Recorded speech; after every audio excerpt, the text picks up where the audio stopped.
As of recording, it's June 18th, and this is the first day that Raven Kennedy's Glow is released. Obviously, I've downloaded it, and I am preparing to do a reading vlog on it. This is really casual. There's no microphone. I haven't really tested this room for good audio. I have a feeling there's going to be a lot of echo I can't get rid of, but I just wanted like a quick reaction review kind of thing.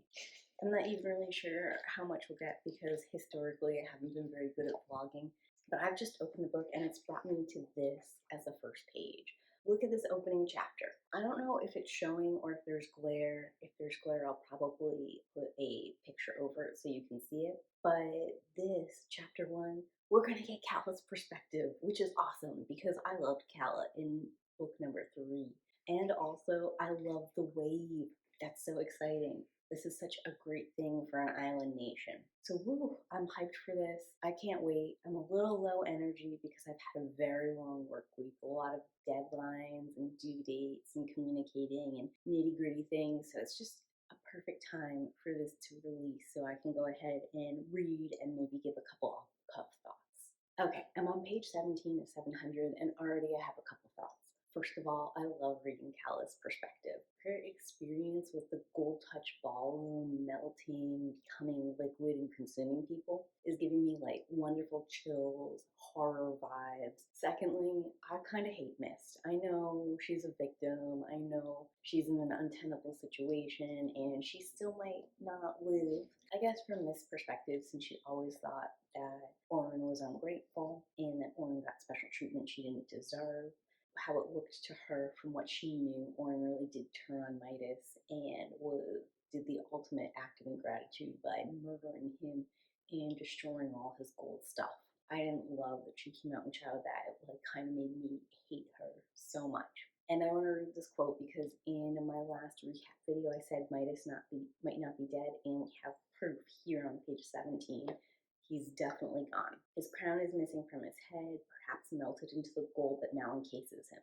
He looks like he's being melted into the wall itself, like it was trying to suck him into the depths and swallow him whole. His agonized face is on display, wide eyes held with shock and fear. Midas is now nothing but a corpse encased in a gold tomb. So that theory that Midas might not be dead, totally false. It does appear that when Orin went unconscious, all the gold went solid again. It also appears that the gold wasn't just liquid, but it was like molten and hot. Interesting, because that means there was like a whole bunch of like burning properties that we could do. It's sort of like magma. So I thought that was interesting. It's immediately going solid and cold, also interesting, but it doesn't disappear or revert. Editing Jess stepping in here to let you know that my vlogging experience with Glow kind of stopped here. In fact, I didn't even really continue to highlight, annotate, or make any notes on the book after the first chapter. So what I'm going to do here is transition from the little bit of vlog that I got into a mealtime prep with me, unscripted, after reading thoughts about Glow. A couple of things I did notice while reading the book is you get about 20% in before you get a chapter from Orin's perspective. In fact, you're about 20% into a 700-page book before Orin even wakes up from her like coma thing. I wasn't a big fan of Slade's perspectives. I don't feel like he had a very strong character, and I don't think telling a story from his perspective really helped give him a voice. While I enjoyed the early first chapter from Calla's perspective, things go downhill quickly in this book. I think Calla becomes very overbearing and she steps in as a female replacement for Midas instead of kind of being her own character and doing her own thing. And I guess lastly, I would mention that Manila's chapters were actually the most enjoyable perspective within this reading experience. And I was surprised and actually came into this book expecting to skip those chapters. If you're looking for an overall star rating that's spoiler free, let me tell you right now, I rated this book 3 stars. It's probably closer to a 2-star review in my personal lexicon, but I gave it 3 stars just based off of the strength of the series and based off of how I felt other people would feel it stacked up. I'm not 100% sure if I'm gonna finish the series. We'll see when the next book comes out. I've got like some time to cool cool off and figure it out. But like if the next book came out tomorrow, I wouldn't be picking it up. After my basic greeting in the impromptu review, you all should know that I go right into spoilers with no other warnings. So if you want a spoiler-free experience with Glow and you haven't read it yet, I would stop the video right here and read it and come back for some more rambling thoughts on Glow. Editing Jess out. The Plated Prisoner series is one of my favorite series of 2020, probably 2021, and I was hoping to roll that into 2022. But unfortunately, I just wasn't like really into Glow. In my Plated Prisoners recap, I was discussing how the series is more like an epic fantasy than it is like a romance style story. Well, Glow is the romance of the story, and I was kind of disappointed. Like, the romance part was fine enough, and I don't have anything wrong with a romance necessarily, but it just, we were like in the middle of a lot of action pieces. Like, Orin had sort of just discovered her power, figured out how to use it, and figured out where she was going with that. She'd sort of settled on Slade as her main man. She'd killed Midas off, all that good stuff, and I was looking for some more like conflict resolution than we got. And I was also looking for more information about Slade, which, you know, Glow does provide a lot of Slade backstory. I guess my complaint is I didn't get the Slade backstory the way I wanted it. Like, it wasn't, we got a lot from Slade's perspective, and we got a lot of it told in flashback chapters, which isn't like, you know, the worst way you could do it, but it's also definitely not my favorite. I would have like really preferred if instead of getting those flashback chapters that were just for us, if we could have had Slade talking to Orin, or maybe even discussing some of these moments with like his brother or some of the other members of the Wraith, even though they already knew about it. You know, so that we could have had back and forth, we could have had some reactions, maybe some interruptions with some questions. Maybe we could have tied that backstory in better to what was happening present day in the story. Don't get me wrong, I wanted to know that backstory. We really needed that backstory to help explain some elements. And even with that information in hand, I don't necessarily think it explains how Slade treated Orin when they first met. In a lot of ways, the more we learn about Slade and how he like sort of takes on misfits and gives people second chances and takes them into his army or whatever, I'm like more and more confused about how rough he was on Orin when they first met. Was it specifically because of her loyalty to Midas and the fact that he didn't like Midas? Because it seems like he took in an assassin without a lot of problems. And he took in a thief, and he took in Lou, which, like, her story is sort of whatever. We're not really 100% filled in on it. And he puts up with a lot of BS from his brother. Like, his brother's kind of a jerk, and I kind of don't like him. Like, I get what his problem is, where he has to sort of pretend to be his brother, and he doesn't get to be his own person, and how that would wear on someone. But at the same time, like, he's super whiny, and he's picking a terrible time to complain about it. It's like, you just acknowledge that everyone is in a lot of jeopardy, there's a lot of things up in the air, and this is the time you're choosing to really, like, let out your frustration about this thing. That doesn't really seem like a good choice. This particular book, Glow, reminded me a lot of Glint, in that it was kind of like slow and meandering, and wasn't giving me what I wanted when I wanted it. Which isn't necessarily a bad thing. Like, sometimes it's good to slow things down. And there were parts of this I liked. Like, we did give Orin a long time to process and to heal and to come to terms with what had happened to her and what she was going to do going forward. I liked that. What I didn't like about it was it came at the expense of intentionally leaving Orin in the dark. Like, all the characters are kind of tiptoeing around Orin. They're not really telling her that they're on a time crunch or how that time crunch is going. They're not giving her information she needs to know about what other people are saying about her. They left her unprepared for situations for no reason. And like a romance, this falls into that trap. Everything could have been sorted out with like a good conversation, or even like sometimes one line. And that really bothers me when it's like, okay, so none of y'all are communicating. Or you're just being like secretive so that we can have surprise reveals to Orin later, which I didn't like that. If we're trying to talk about secondary characters, Nilla's stuff gets way more interesting. I was finally like, oh, Manila, you're here, and I'm interested in your chapters and engaged. And I don't know, I had like a hard time getting on, I think his name was Manu, Cala's brother, because he seemed like he was a good guy that Cala kind of kept in the dark to protect him from some of her like excesses. Yeah, and then we see Manu like lie and maneuver and murder people, innocent people, as well as kidnapping Orin, which he doesn't really have the power or authority to do.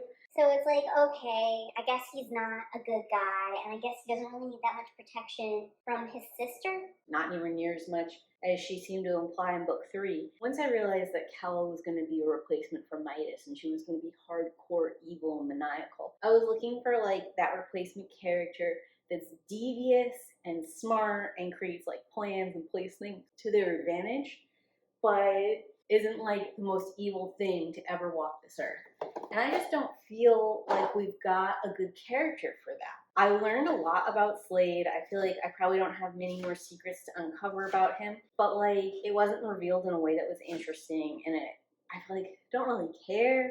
I don't feel like it applies. Also, they made Slade like a little too cool for school. Like usually you see this chosen one, too big for your britches kind of trope in the main character, which would be Orin. But I feel like Orin's actually pretty balanced. Like her powers would be overpowered if she knew how to use them, or once she like 100% figures out how to master them, she is going to be like such a strong force that it's going to be hard for her to have a challenge. But Slade, where he's got like both his rotting power and his personal power, and his personal power is strong enough to rip the world apart, it's kind of like that guy is too strong and too extra, and I didn't care for that. I didn't feel like they did very good creating a PR campaign to try and like save Orin's image, and maybe that's because that would have been like boring, or it would have been too hard to depict, or it would have taken up too much time. But especially within the Fourth Kingdom, we could have used some like speeches and some of her like coming out and talking to the people, and maybe even like Fourth Kingdom having their own like trial or explanation of what happened, where Rot says what he witnessed, and Orin talks about what happened and why it happened, and you know they at least get Fourth Kingdom on their side, start telling the truth as they view it to the Fourth Kingdom, even if they don't have the power of whispers and they can't like spread it the same way that Calla has spread these rumors about Orin. They could have done something to combat that, and they just don't. And I guess it doesn't matter because the way this one ends, like all that doesn't matter anymore. We're gonna end up going into the fairy world in the next one, and none of this political maneuvering or these other kings or anything like that's gonna matter. I feel like we wasted a lot of time in the Second Kingdom, which also, side note, the fact that the Second Kingdom is a desert country and they're the ones with like the severe, strict, women-hating religion is kind of shitty. And I really don't see why we need to incorporate that. We have a ton of different kinds of misogyny already in these books. If anything, we needed a kingdom where women weren't treated like absolute garbage, where like there was a kingdom with women's liberation in mind. But no, what we get is like the third different way that women are sort of like downtrodden. It just wasn't my thing. It's not that it was bad. It was still really well written. There was some good bits in there. The formatting was great. I think there was a good balance of perspectives. But I was really dissatisfied with like where the story left us, how the story unfolded, all that kind of stuff. I suppose the one other thing we could talk about is Riza's story and her eventual romance happening with Oz. And I gotta say, I didn't like that either. I have like an issue when a dude looks at a chick and automatically like gets a boner and decides he's in some kind of insta love with her. I'm not into that. Maybe he could acknowledge she's hot and like over time as they have more conversation, but the way that Oz like automatically felt for her and she automatically felt for him, and right away they were like fighting some kind of like passion or whatever, I just didn't like that. I really didn't like the way that Oz talked at all. And I know it was supposed to be like romantic and Riza's supposed to be like really desirable and pretty and whatever, but it didn't come off that way. Like, or you're like, I can barely control myself. like, Well, bro, I guess you haven't lived in a society very long. gross. Don't tell me that. I don't want to hear that even in your own voice, in your own thoughts. The Polly part where Polly was all like, I want to be a sex worker. I like being abused and drugged. that was kind of weird. I don't know if she was going for like a you can't help people who don't want to be helped kind of vibe. I don't know if I'm going to read the last book in this series. Take like the moment that we got the romance in the quote unquote romance series and split them up so you know like over half of the book they're going to be split up in the next series like trying to get back to each other.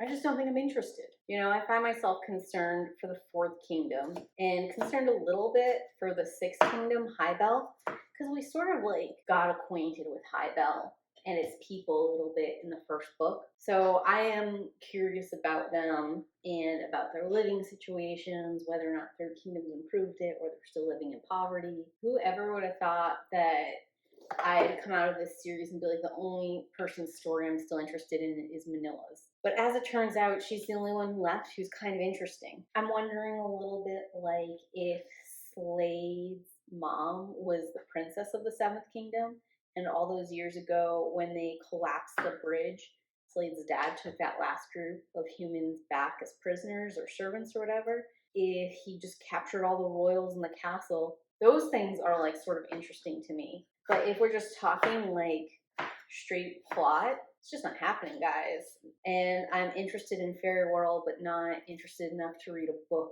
There's always a weaker book in a series, and I'm wondering if maybe book 4 is just the weaker book. It didn't set me up into something that I'm interested in reading for book 5. So that's going to be my take on the Plated Prisoner series, book 4, Glow, so far.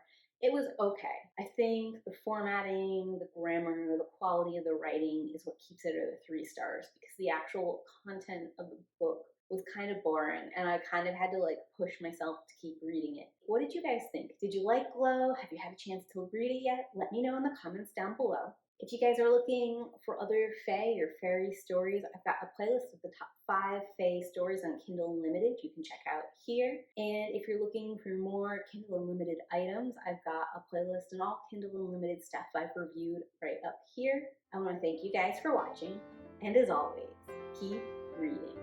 Bye!